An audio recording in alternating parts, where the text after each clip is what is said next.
9 वर्षापूर्वी गायब झालेल्या अश्विनी बिद्रे यांची हत्या अनैतिक प्रेम संबंधातून झाली होती. आता पनवेल न्यायालयाने मुख्य आरोपीला जन्मठेप दिली आहे.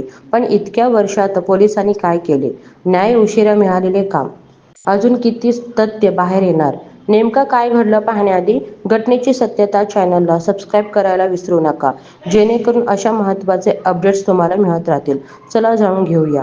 सहाय्यक पोलीस अधिकारी अश्विन बिद्रे यांच्या हत्या प्रकरणाचा निकाल अखेर 9 वर्षांनंतर लागला.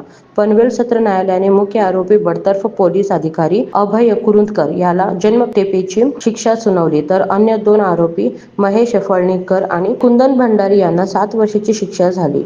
अश्विनी बिद्रे यांची 2015 मध्ये कळंबोली पोलीस ठाण्यात बदली झाली होती. मात्र त्या कामावर रुजू झाल्याच नव्हत्या. त्यानंतर त्या बेपत्ता झाल्या आणि अखेर त्यांच्या कुटुंबियांनी अपहरणाची तक्रार दाखल केली. पोलिसांनी मात्र सुरुवातीला कोणतीही ठोस कारवाई केली नाही. त्यामुळे हे प्रकरण थेट उच्च न्यायालयात गेले. 2016 मध्ये या प्रकरणाचा खुलासा झाला. अश्विनी आणि अभय कुरुंदकर यांचे अनैतिक संबंध होते. कुरुंदकरने लग्नाचे आश्वासन देत संबंध ठेवले, मात्र अखेर लग्नास नकार दिला. अश्विनीने तगादा लावल्यामुळे कुरुंदकरने आपल्या मित्राच्या मदतीने तिची हत्या केली आणि मृतदेहाचे तुकडे करून वसई खाडीत फेकले. या गुन्ह्यातील दोषींमध्ये पोलीस अधिकारी, ड्रायव्हर आणि बालपणीचा मित्र यांचा समावेश होता. पण सगळ्या प्रक्रियेत पोलिसांची भूमिका संशयास्पद ठरली.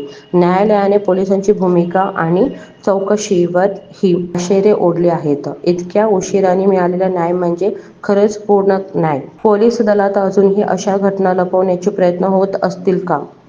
आणि बिद्रे प्रकरणात आणखी कोण कोण सामील होतं? अश्विनी बिद्रे यांना मिळालेला हा न्याय अंतिम आहे का? की अजून काही तथ्य लपले आहेत? तुमचं मत काय आहे? कमेंटद्वारे नक्की कळवा.